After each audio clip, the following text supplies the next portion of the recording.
All right, what's going on, folks? This is Mike Rickey. Unfortunately, Erica Bible Smith no longer works for The Ohio State University, so I'm flying solo. But wanted to give you guys some case studies of some complex accommodation requests that we've had over the past couple of years, and some ways that we try to best manage those situations. I'm assuming that if you're here, it's because you were looking to get some continuing education units. There's going to be a link in the description below. If you guys go down there, you should be able to find your way to the site to where you need to. 3, 2, 1. You should be able to find the link below, and from there you'll be able to go on to ORA's website and get your continuing education units. So thanks so much for taking time out of your day to join me and participate in this. Hopefully it'll be beneficial and maybe you'll learn a thing or two. Alright, so the focus today, we're going to talk a little bit about the changes that happened as far as within the Americans with Disabilities Act and some of the amendments, also some of the focus and practice. We're going to talk about the impact that had on employers, OSU, and how we manage Americans with Disabilities Act situations, and again, some accommodation requests and best practices, and then we'll get into the meat of it, which is the case studies. Okay, so again, we're not going to spend a lot of time here. I'm sure you guys are pretty well familiar with the ADAA amendments of 2011 and how and why they came about. As with most things, litigation drove a lot of the changes. And for 2008, the enactment, the EEOC began ruling more in favor of employees, particularly in regards to the definition of disability and the degree of functional limitations on that individual. So, as a result, definition of disability in the ADAA became much more broad, all right? So it encompassed episodic, intermittent disabilities, less severe impairments than it did before, and it doesn't take into account any mitigation measures, such as hearing aids, medications, things like that. Also, substantially limiting, the clause was also expanded to include major bodily functions and operations of individual organs within the body system. So you see that with some requests that have came through. An individual might have some sexual reproductive issues, and they're requesting accommodations around that so that they can make a baby, basically. So those situations have popped up. Bottom line, we don't really want to spend a lot of time determining if an individual is covered under the ADA by way of do they have a disability or not. But assume that anyone who's making an accommodation request is probably going to be covered, and then we'll proceed with evaluating the request. So that's where the focus is going to be. We do closely evaluate the documentation provided by the physician to determine if there's a specific restriction, the accommodation request, or if there's additional information that we need to evaluate. So again, the focus is mainly on the request, and is it reasonable or is it not? Are we engaging in that interactive process? That's the important piece of it.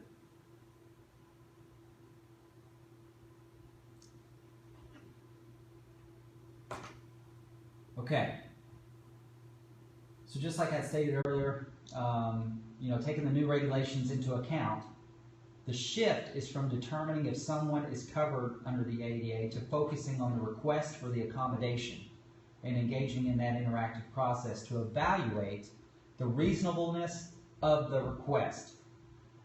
Now, we have revamped our whole accommodation program and how we manage these situations here at Ohio State University. We've changed policies, we've beefed up the enforcement and governance structures, and involved a much broader range of people in the decision around the ADA case.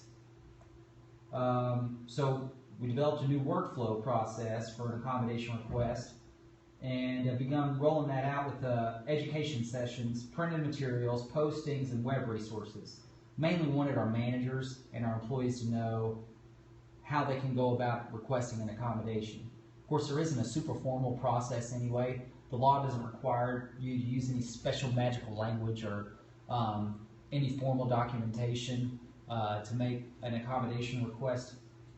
But we wanted to create kind of a template or a guide for those folks so that they know how to appropriately request that. Because believe it or not, some folks are clueless whenever it comes to accommodations and things around this law. So, and some people don't even know where to start, when it comes to requesting an accommodation. So anyway, we try to make it as simple as possible. Now, there's been a lot of policies that we had to rework to take the ADAA into account. For instance, leave policies. We had to reword those because they were fairly hard and fast. 6 months leave was kind of the standard that we were looking for there for a while. But then, we had to also take into consideration, could we go beyond that? Is it reasonable, depending on the circumstances, depending on the department's needs and things of that nature. So we reworked those. Tongue twister. All right. And then we also wanted to make sure that we took into account intermittent leaves, extended leaves. Our transitional work policy hasn't officially been changed. It has been a little bit, but in practice, each transitional work case is generally reviewed within the Americans with Disabilities Act guidelines. So for those of you guys who don't know, transitional work is basically our light duty policy.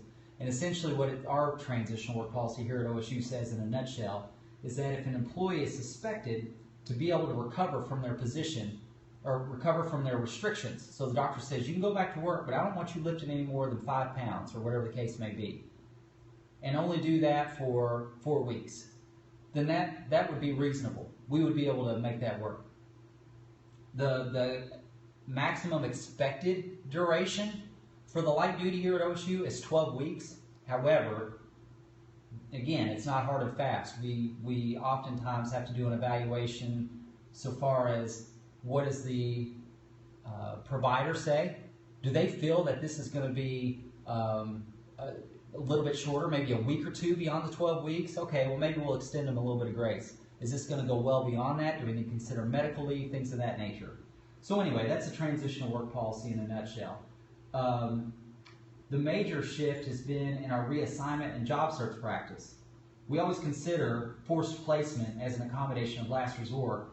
We basically never enforced it, and it fell very short of what it should have been in the first place. But since the amendments came to be, we have now implemented a brand new process, which I'll cover a little bit later on, and how we manage that.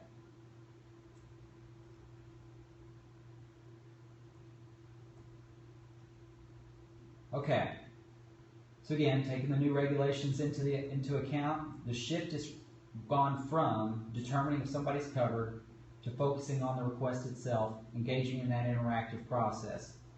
Again, we've revamped the whole accommodation process. We've got a whole lot more people involved. We developed a new workflow, like I was saying earlier.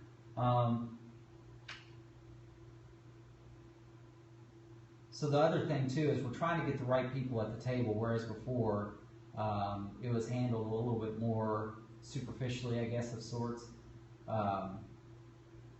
Yeah. All right, so here's some of the folks that we're dealing with. And I tell you what, sometimes it feels like there's a bazillion, but we have to get everybody's input to ensure that we're getting an adequate analysis of what the situation is. So here at OSU, we've got 2 main departments that oversee the accommodation process and the requests. So we've got the ADA coordinator and the ADA's office, all right, and they're the compliance people, the main compliance people. They're housed in the Office of Diversity and Inclusion. And it's primarily made up of Scott Lissner.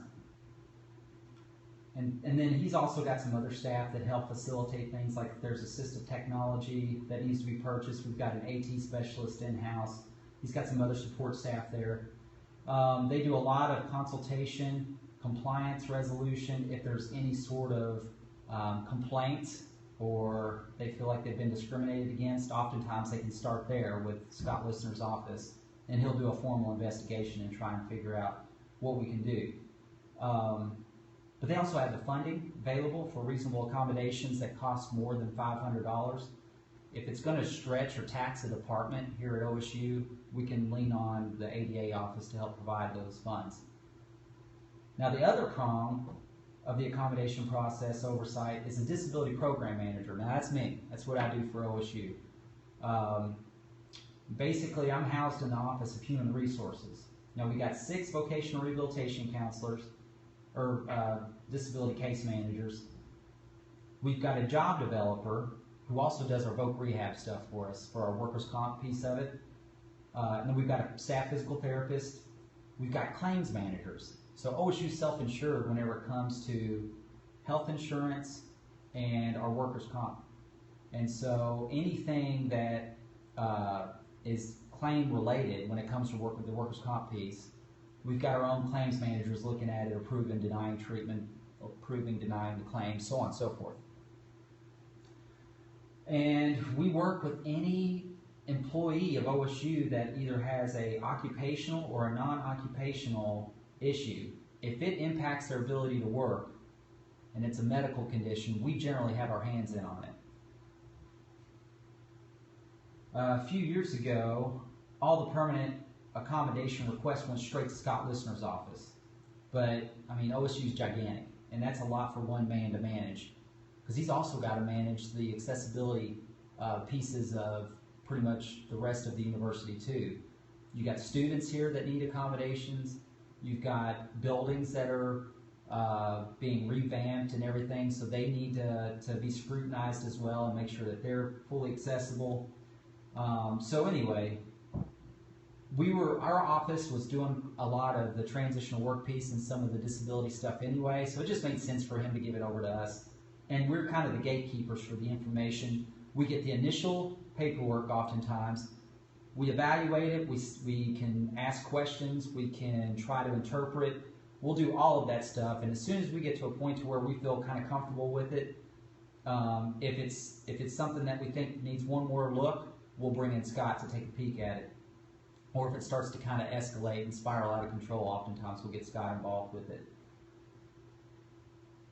Now, there's definitely stuff that still needs to be figured out, about the best and most efficient ways of doing things. But right now, I mean, it's pretty fluid. We seem to have a pretty good situation going here. Okay, so we just went over that. 6 disability program managers, senior claims managers, workers' comp people. Oh, we manage our FML in-house too, so we have a full staff of FML, family medical leave administrators, and that's helped to kind of streamline things so employees who need leave as an accommodation, oftentimes those doctors are writing those restrictions on those FML forms too.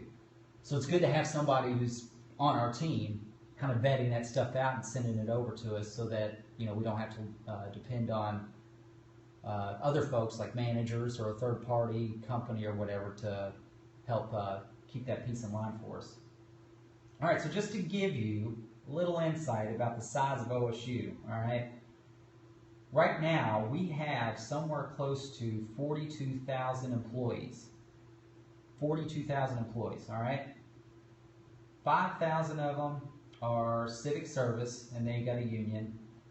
17,000 roughly are admin, administrative, and professional. We got about 6,000 faculty, and then 14,000 students. So any position you can think of, from custodial workers, medical professionals, pilots, power plant operators, post office workers, professors, office staff, I mean anyone you can think of is gonna, if they have a disability, then they're gonna come to us for us to facilitate that process. Roughly 38% of the university faculty and staff have a chronic medical condition. And this 38% drove over 66% of the healthcare costs last year. Now, here's another thing. So about 12% of faculty and staff demonstrated more than one chronic disease. All right, here's our annual payroll is about $1.8 billion. I'm very fortunate. I probably get most of that money, but we won't tell anybody about that.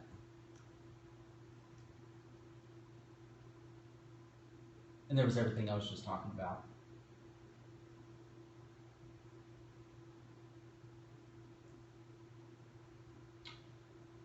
Okay, so we're requesting an accommodation. I kind of covered this a little bit earlier on. There is no special language that's required. It's not like a Harry Potter movie where you got to say it just right, flip the wrist just right, or the spell isn't going to work.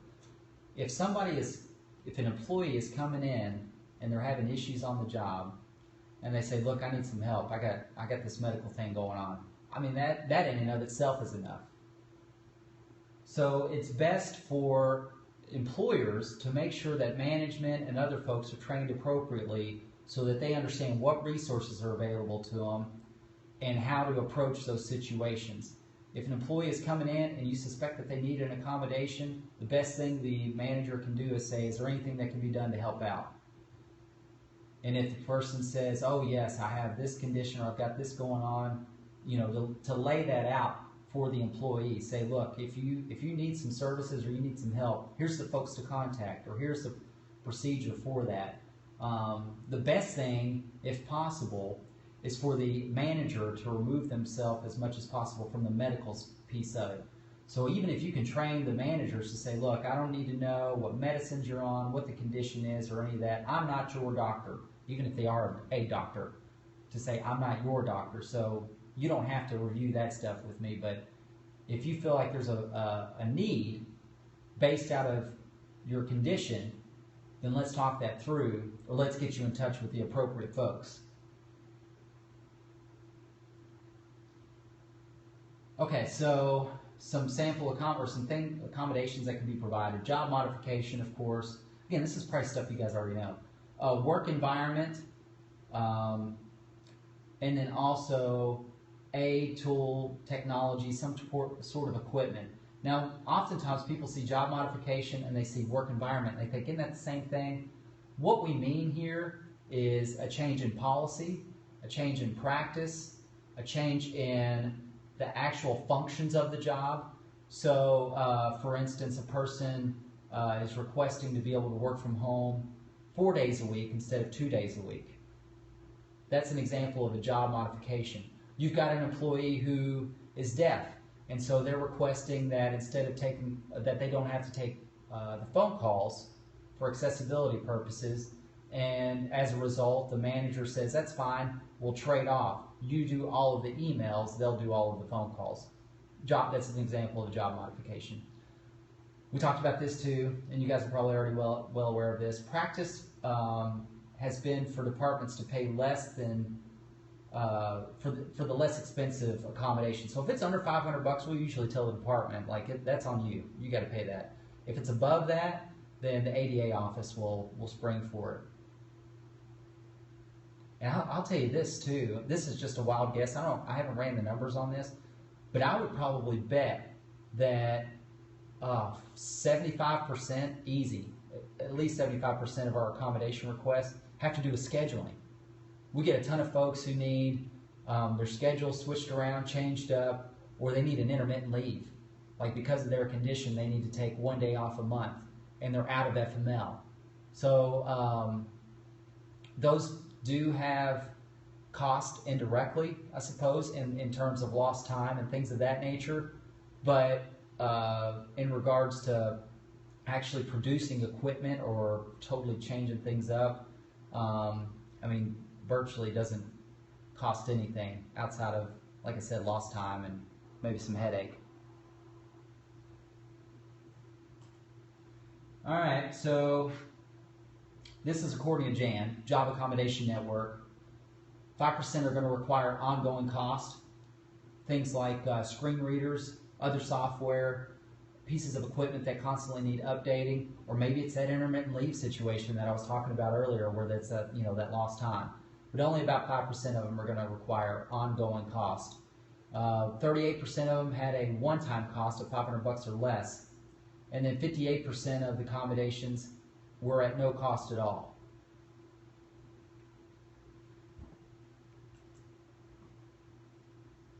So here at OSU, again, I don't want to call us snobs or anything, but we feel like we've got a pretty good thing going. We've got it worked out pretty good. We got a very robust team and a good program. But essentially, it can come of one of a million ways. So the employee will approach the supervisor, manager, HR person, or even come straight to us sometimes of for the need for accommodation. So then, whoever they contact, they always come to us first, the disability program manager. So the Mike Rickies here of OSU. And then we'll work with the employee in the position to get appropriate supporting medical documentation. Now I'm going to go on this whole rant a little bit later on about what is appropriate medical documentation. And then from there, we work with the employee, the department, whatever other human resource person needs to be involved. Usually it's just a HR generalist, the ADA coordinator, and we try to determine, is this a reasonable accommodation, or is this going to be an undue hardship for the business operation piece of it? And it's this constant process. I call it a living process. It's interactive. You're constantly going back and forth to try and come to some form of resolution. So the conversations with the department, human resources, ADA, coordinator, and employee determine which part of the jobs are impacted by the disability. So we might even get our physical therapist involved out there. We might send our PT out there to do a job analysis and help determine what the essential functions of the job are, and then to figure out what it physically requires to do some of those jobs. Sometimes it's kind of nebulous. You know, we might be clueless. I got custodial workers that have issues lifting linen bags, and they'll weigh anything from 5 pounds to 30 pounds. So we sent our physical therapist out there. He did an analysis, figured out how often we might get a 30-pound bag, how frequently we got one of those 5-pound bags, and we're able to have something tangible as far as what is physically required to do that position. And then we're able to send that on up and use that in this interactive process. So we'll brainstorm any accommodation ideas. I tell folks all the time, whenever I'm starting to work with them, like, hey, you do this job, you know yourself better than I do. If you can think of anything, I don't care if it's crazy, tell me you need a jetpack. I probably won't be able to get you a jetpack, but maybe we can spiral off of that and come up with some kind of grand idea that's going to fix this whole situation. And I'll give you an example. So back to custodial workers and the linen bags. We had a dude who, he was 5'2", and he had to lift these linen bags up over his head into sometimes a 5'11" cart. So he's basically holding the thing straight up in the air to toss it into the linen cart. So he jacked up his shoulder, had to get surgery, could only lift 10 pounds up to shoulder height with that arm. And then he couldn't lift more than 5 pounds above shoulder height. So I'm talking to him and I'm like, hey, what do you think?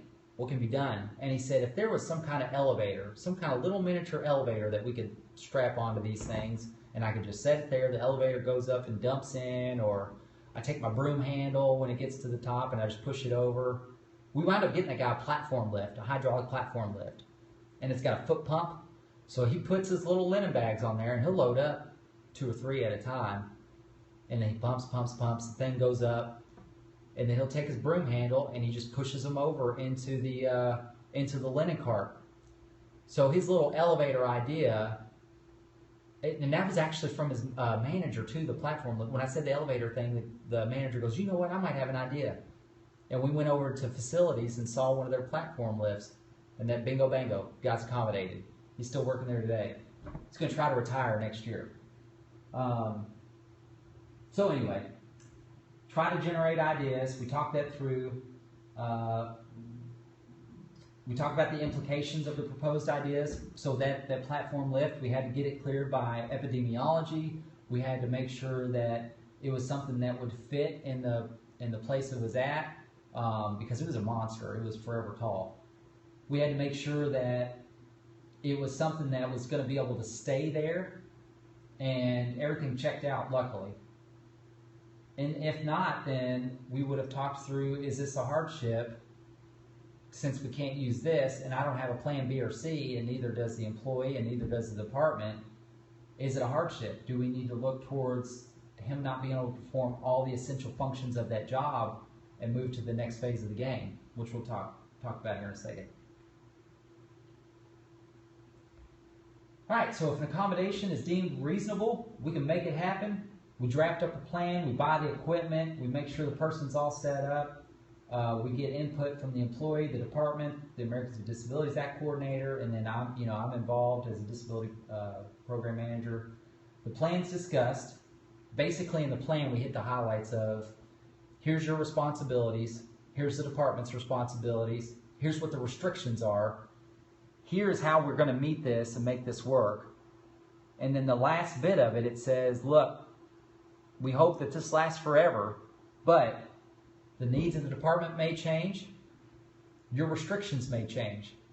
So we take that into account, and just because it's good now, it could potentially turn into a hardship later on.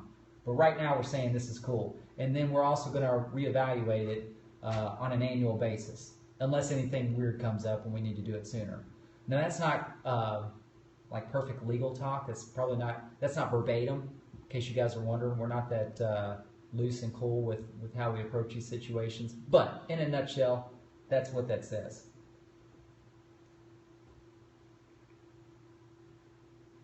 All right, so if the restrictions preclude original occupation and the accommodation is a hardship, then reassignment is a possibility. So for instance, that custodial worker, no platform lift ever existed, we couldn't make it work, whatever the case may be, we would then basically have a discussion about the hardship and how the department can't do it.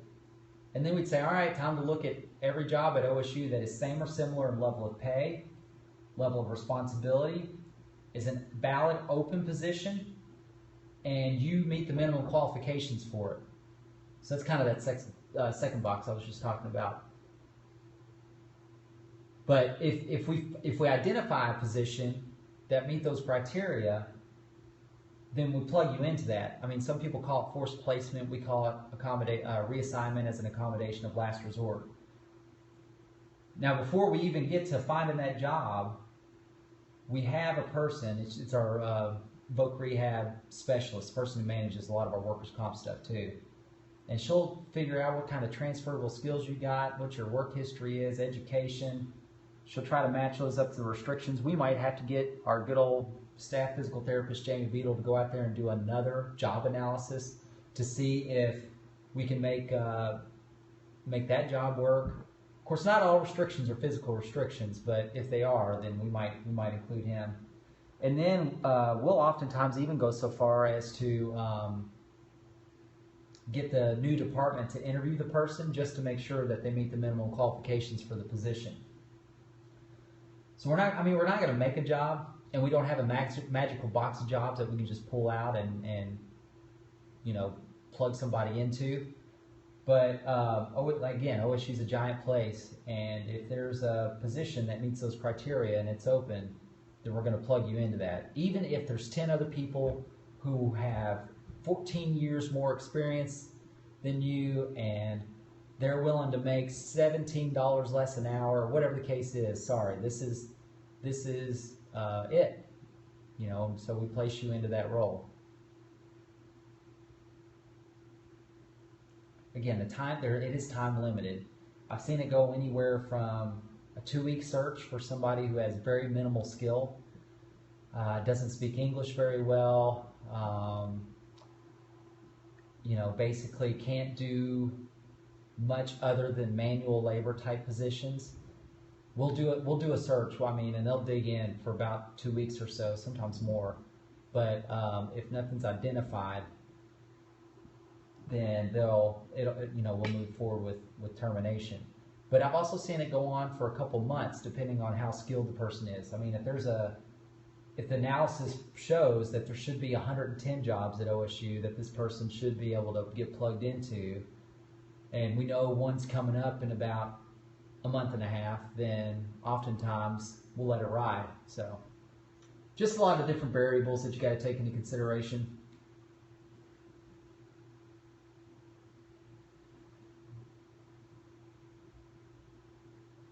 All right, so here's what a hardship generally consists of. If it would eliminate an essential function of the job, I mean, that's going to be a hardship. If it would significantly impact business operations, like productivity, workflow, safety, customer satisfaction, things of that nature, we also take into consideration if there's other accreditation bodies that we're accountable to.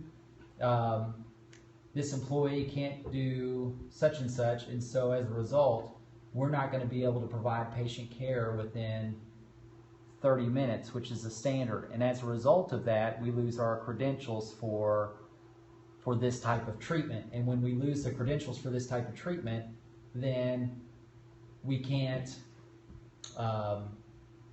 treat that population. I mean, those are the sort of things that could come into play. That's a rough example.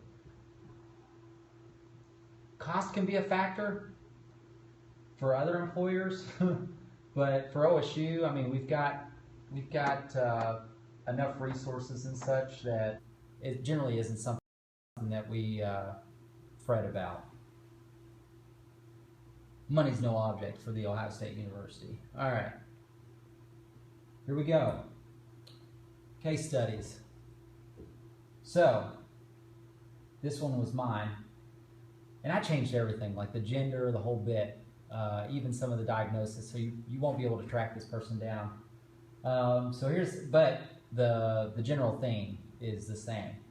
All right, so we had a 42-year-old female who worked in registration, had a mental health diagnosis, and the mental health diagnosis resulted in the employee getting restrictions that said, request no work in the emergency department. I'll give you a little background on this guy, gal, whatever.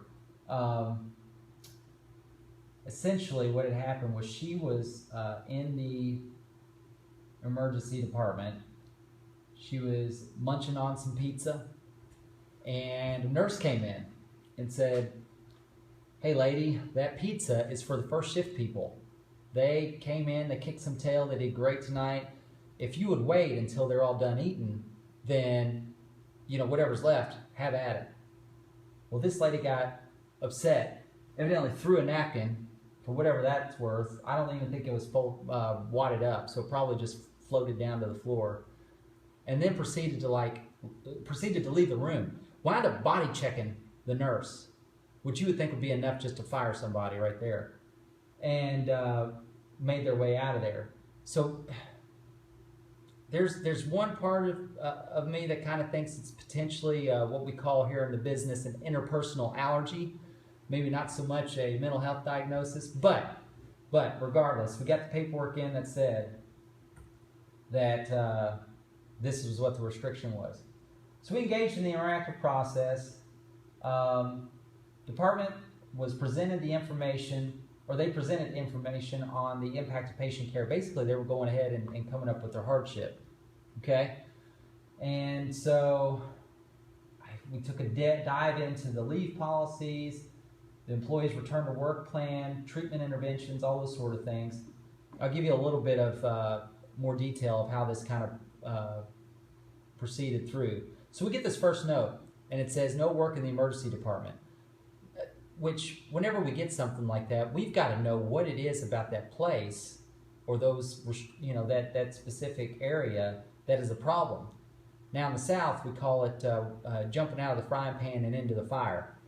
And so that's exactly what we were trying to avoid. We didn't want to take this person from one situation and put them in something basically identical without, you know, understanding what the restrictions were. We needed to know what it was about that emergency department that was causing an issue, again, so we didn't replicate the same issue in another area.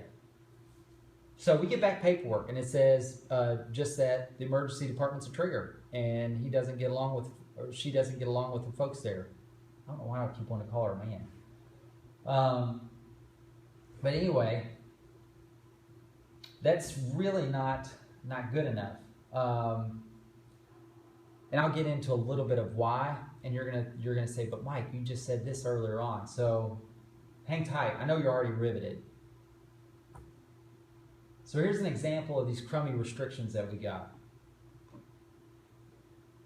Sally may return to work on such and such date.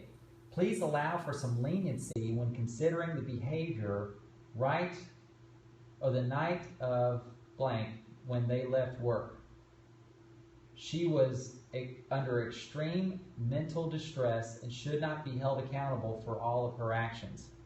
Now this is getting to that whole body check situation, the blowing up and screaming at this other nurse over the pizza. Okay?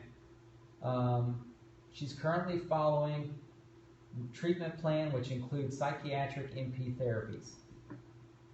So I'll tell you something real quick. When it comes to this interactive process, okay, being a crummy employee doesn't negate you having to see if the accommodation's valid or not.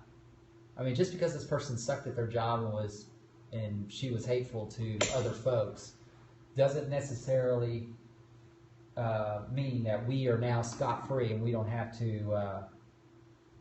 do anything when it comes to this accommodation request. And there was no pun intended on that scot-free, since as the ADA coordinator's name is Scott. I didn't even think about that. That's kind of funny. Anyway, so we had to engage everyone in the interactive process. We had to get some solid medical documentation instead of that garbage that we had before. We didn't have clarity, so we went back to the doctor and we asked for more information. Now, the whole time I'm talking to this employee, I'm talking to her, I'm letting her know, hey, this is what's going on, this is where we're at, what input do you have? The department's already kind of working through hardship. Here's what they're saying is an issue.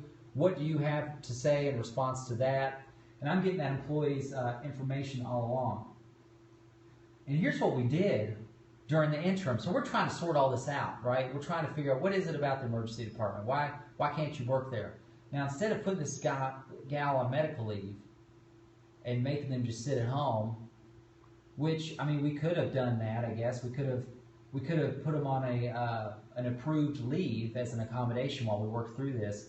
We were able to maintain the status quo and keep this person working. What we did was we just did a short-term accommodation plan, and we put specific dates on there saying we're going to reevaluate this situation 4 weeks out, 3 weeks out, 2 weeks out. And we based that off of when their next doctor's office visit was. So this person basically didn't work in the emergency department. And the other thing that did was it provided the department an objective opportunity to evaluate if this was going to be something that was sustainable or not. I mean, if this person went to sue us, when we took the stand, we would say, we actually tried it. Like, we gave it a fair shot for about 2.5 months, and here's everything that resulted because of that.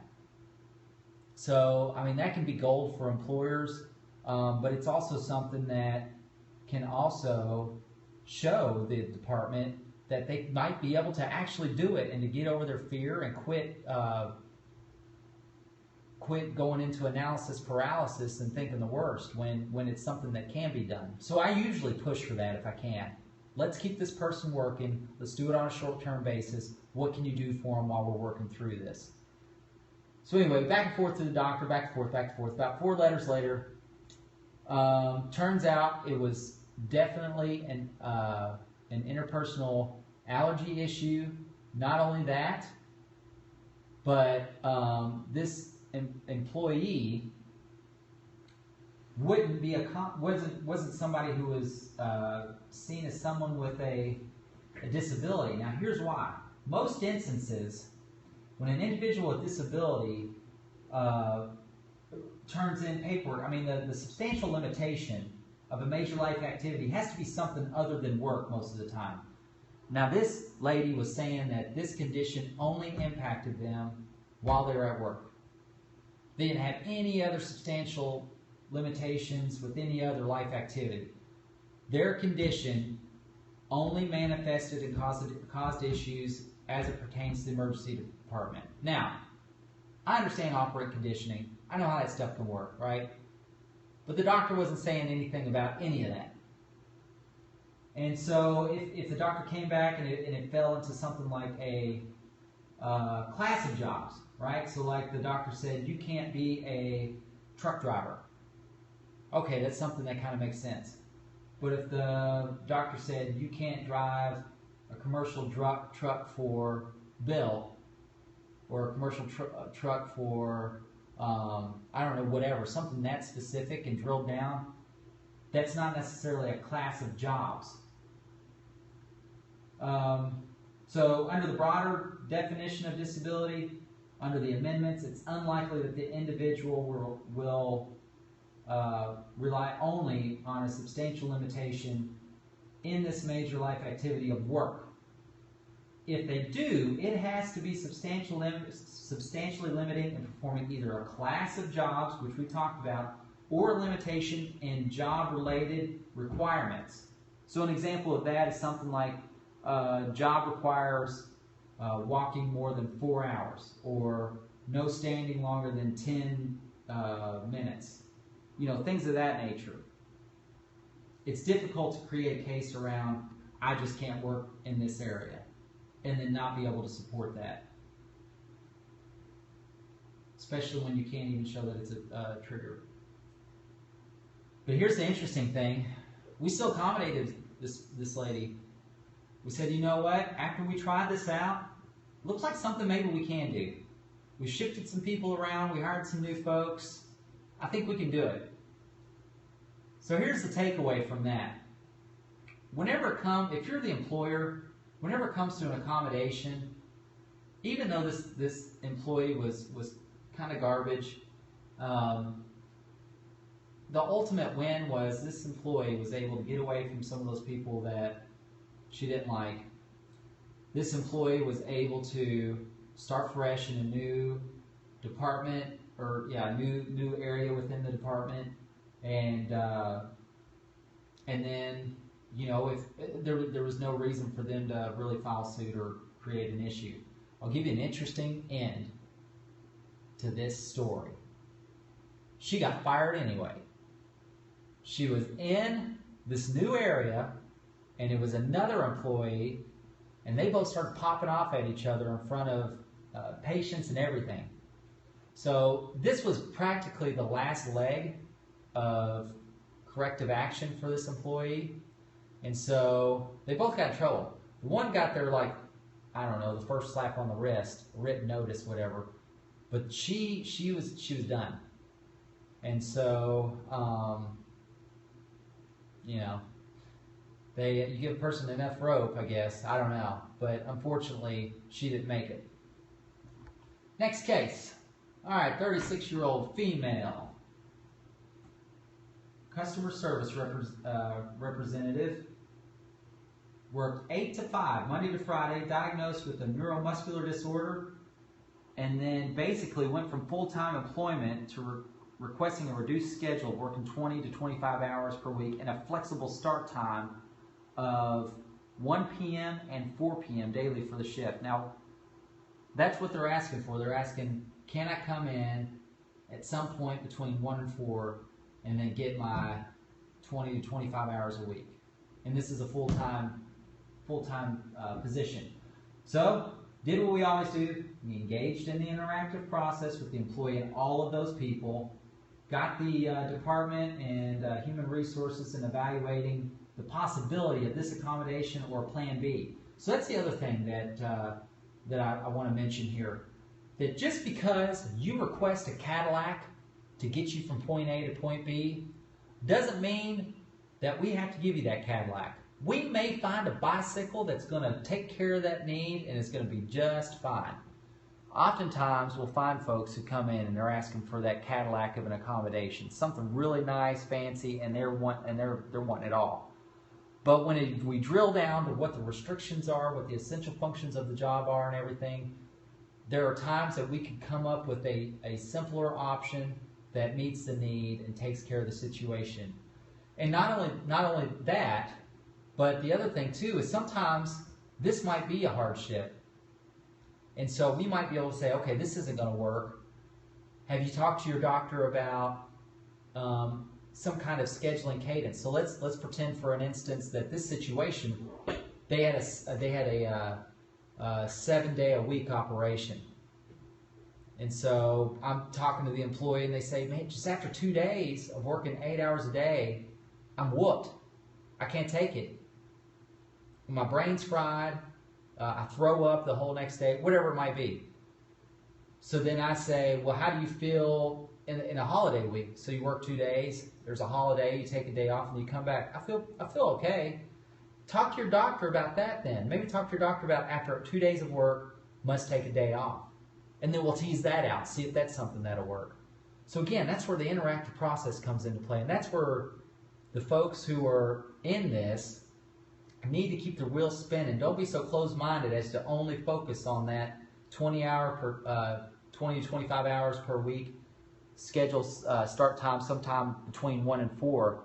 Tease that out, figure out what it is about that, work with the provider, the medical provider, see if there's any other options if this will not work.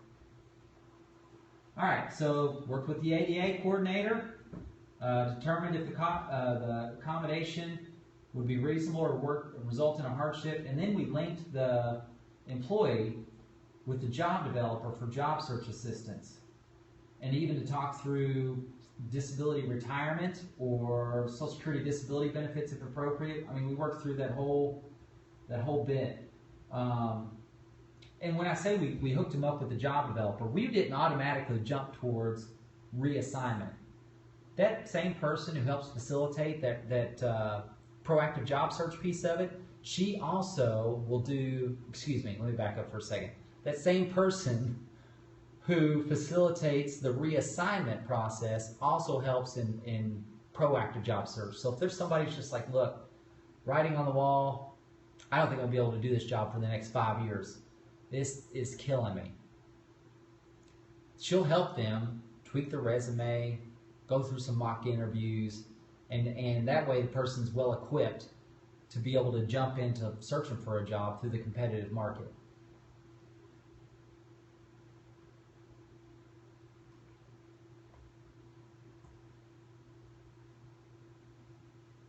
All right, so the customer service specialist was a staffed desk. So this person was sitting at a desk that had to be manned. And so the department contacted the disability program manager, said the employee had been arriving late, taking an inordinate amount of time off, but they know that employee had a medical condition and did performance manage them, which they should have. But they didn't have any medical paperwork on file. So disability program managers say, get that FML in, let's get some medical documentation and see what we can work out. And the disability program manager started working with that employee to kind of get those pieces lined up. Here's another key thing. The Americans with Disabilities Act does not require medical documentation to be provided. There's nothing in the law that says you have to turn in medical documentation. But what it does say is that the employers have the right to request it. Now, we run into situations where it is totally apparent. Person comes in, they're using a wheelchair, maybe they don't even have legs. Maybe it was an amputation situation. And they come to us and they say, hey, I need a ramp or something to get me in this building from these, we got these steps in the way. I'm not going to make that person go to the doctor, get a note that says why they have to use a wheelchair and that they can't get out and walk on their hands to go up those stairs or something ridiculous like that. But other times there's things that aren't so apparent. And so the first step, and probably what 99% of people have to do, is they need to supply documentation from a provider saying what their restrictions are. So, getting back to the case study. Department contacted disability program manager saying, hey, I think something's up here with this employee. I've heard, or they've mentioned that they've got a medical condition. They're all over the place schedule-wise. What can we do? So then the disability program manager sat down with the employee, went through all that. This is what you need to turn in. Here's how we can work through this. Worked with the provider, worked with the employee, and got the medical documentation that said what I referred to earlier. 1 to 4 hours late upon arrival, up to 20 times per month, plus 3 to 4 days off per month for a flare-up. So the disability program manager got together with the employee, discussed it all with them, told them about everything that was benefit related, like leave time, here's how you can search for another job, long-term disability, disability retirement, and then referral over to the public vocational rehabilitation sector. So up here, the Office for Ohioans with Disabilities, trying to get them involved with someone over there who might be able to either help them figure out a way to maintain this job or get a new job, which is what we're doing too. Like, we're trying to figure out if we can help them maintain this job or get a new job. But if things go sideways and they wind up getting terminated, then they've got somebody in the public sector to help them to find any job.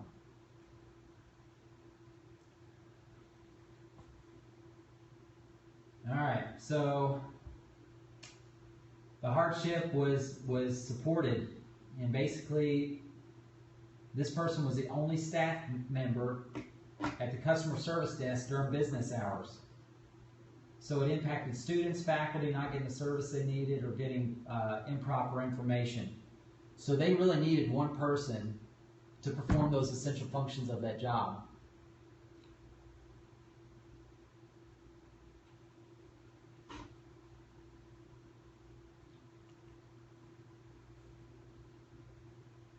So we met with everybody, informed the employee that this wasn't going to be able to work, and the employee was given the contact information for Scott Listener, the ADA coordinator's office, and if they had any additional accommodation change or requests in the circumstances, then they could turn that in. We'd work through it all the way up until termination. We continued to help them through job search, you know, and again, we gave them that voc rehab referral, helped them through the long-term disability process. So, you know, caution about words we were using, you know, who delivers the information, what feelings the department have. The end result was that another thing that we did was we wound up giving the department some more training on what the ADA is and the process and things like that, because they had even gotten a little out of line with sharing stuff with other staff that they probably shouldn't have, and also digging a little too deep into what was going on with this employee when they really didn't need to know anything about the medical circumstances of this employee. So anyway, when we found out this was a hardship, here's where the plan B came into play. We said, all right, well, can they arrive during 8 a.m. to 10 a.m. daily and make up any missed hours during the calendar week? And so everybody was agreeable to it. And what that allowed for was there was basically two people that worked different shifts. And so we were able to alternate this person's schedule so that if they needed to come in 2 hours or 3 hours late, then we were able to kind of shift that schedule over and just say, all right, so you either can stay late tomorrow or the next day to make up those hours. And now we're just kind of monitoring that throughout.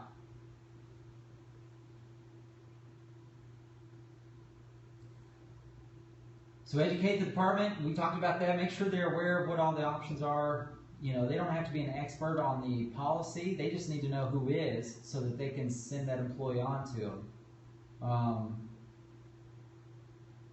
Maintain open lines of communications with all parties. Again, that's the other thing about this interactive process. It's important to be transparent to a point. Again, the thing is that the management, the department might have an argument about why it's a hardship, but then when you go back to the employee, there's holes all in it. So an X-ray tech says, I can only lift this much, and the department says that's a hardship. You have to be able to lift this much to work in the OR, and everyone has to work in the OR. Well, then you go back to the employee. If I would have just left it there and not gone back to the employee, if that employee went to sue us and took the stand and said, I haven't worked in the OR in 13 years, that's not even an issue. And then we went back and verified that through scheduling and timekeeping. There might be a few issues with that. So again, it's important to be transparent through this process. within reason, and maintain open lines of communications with everyone, so you get everybody's perspective and point of view on it. All right, last one's mine. 46-year-old female, patient care associate, had a foot injury, worked second shift, 3 12-hour days, went off of work for 4 months, didn't have FML, like hadn't even been here a year, and was did transitional work for 8 weeks prior to that, wasn't making any progress. Matter of fact, got worse, so we put her on medical leave. Now, this employee was another one that was a terrible employee. This employee had a couple instances of corrective action written up, not related to my foot hurts, but it was more around customer service and conduct with coworkers. So anyway, we got a medical certification indicating the person will return in 4 months. All right, so that's when they first went off. So they did the light duty for 2 months. Now they're going off for 4 months. They don't have any FML, but the doctor seems fairly confident the person's going to come back in 4 months' time. So we met with the employee in the department to discuss the leave, which was the accommodation request in and of itself. Can I have 4 months worth of leave? And went over the disability benefits. So we got through all of that, and then the doctor requested more leave. Can we give her another 2 months after this 4 months? So the department was like, you know what, we can't accommodate this. We got to have somebody in here working this position. I'm already out for the people as it is. I got to hire somebody I got to get these positions filled and get these patients treated. So what we did was at the hospital side, it's kind of a good deal to do. They send out a 30-day termination notice. Basically says, look, we can't accommodate this situation, but if anything changes in the next month, you turn it in and we'll take a look at it. We'll see what we can make work for you. But if nothing changes, then this is going to be your last day, and it's 30 days out. So, I mean, we weren't going to reassign this person to another job because they weren't even released to return to any kind of work. The doctor had them completely off. So we worked with the employee on just job search, like that proactive piece, because I don't know if you know this, but there's not too many people that do fast, slow the way OSU does fast, slow. So if she went ahead and applied for a position and got it, chances are by the time they redid the background check and everything, she might be better and be able to come back to work. So a return to work plan was submitted 1 day before the termination date. And I got to tell you, this department did not like this employee. Not only because the leave frustrated the heck out of them, but again, because they were such a turd. So that was the other nice thing about why having a disability program manager in the way to kind of make sure that things are being handled appropriately and try and help eliminate bias and build up some accountability is a nice thing to do. So the plan was that she would return under restrictions for 3 weeks and then be full duty. And what wound up happening was we got through those 3 weeks, she turns around and gets permanent restriction. So now we're looking at reassignment.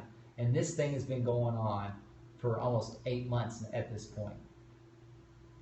So we wound up finding another position that met the physical requirements. This employee went from being an on-the-floor patient service provider to a administrative type of position.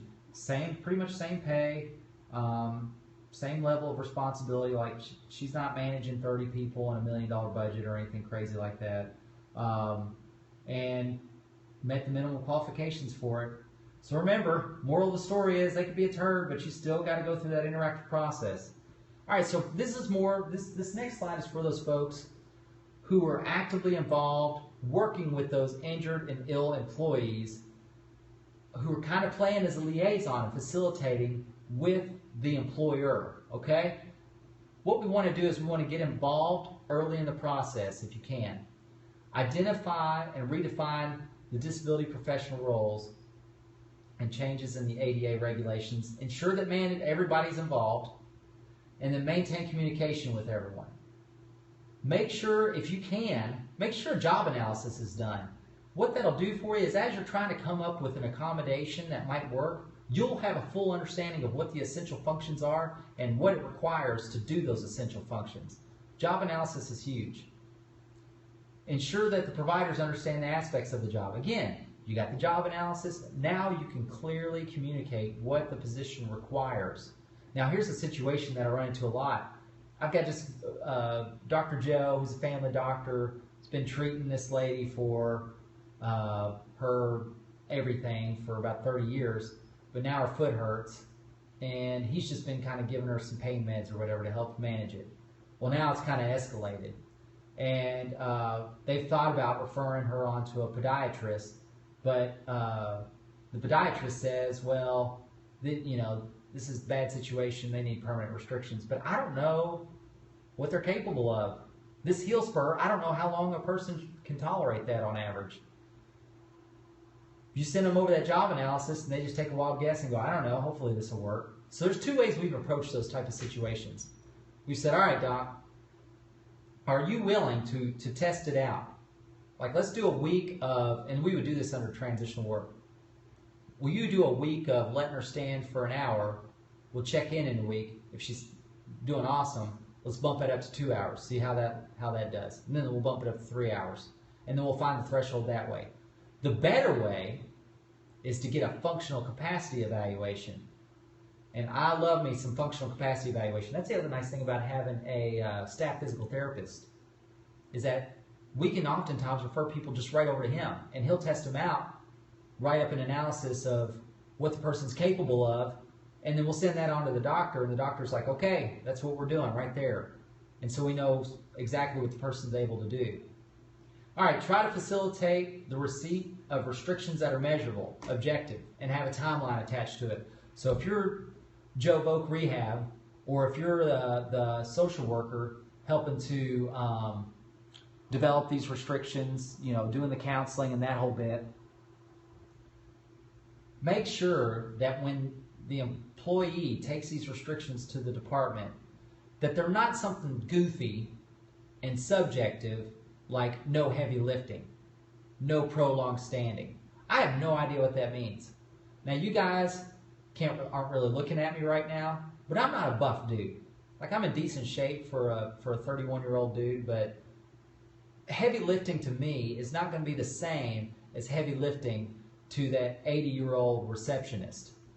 So give me some pounds. Give me something specific that I can work with. And if you guys can tweak that stuff out in the beginning, I tell you what, you're going to save tons of headache.